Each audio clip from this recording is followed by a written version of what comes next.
Lanut Sultan Hasanuddin ini adalah salah satu latihan yang merupakan bahan uji untuk melaksanakan kegiatan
Puncak Lanut Sultan Hasanuddin ini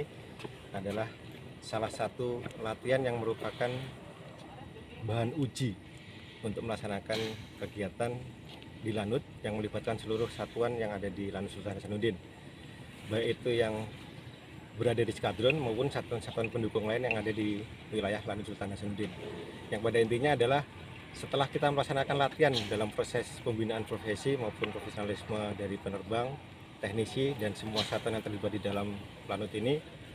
kita uji dalam satu skenario khusus yang kita buat sehingga semuanya dapat mengalir secara gamblang, secara global, dapat mewadahi semua latihan yang pernah kita laksanakan sehingga menjadi suatu skenario yang utuh untuk kita jadikan bahan uji kegiatan latihan. Tadi latihan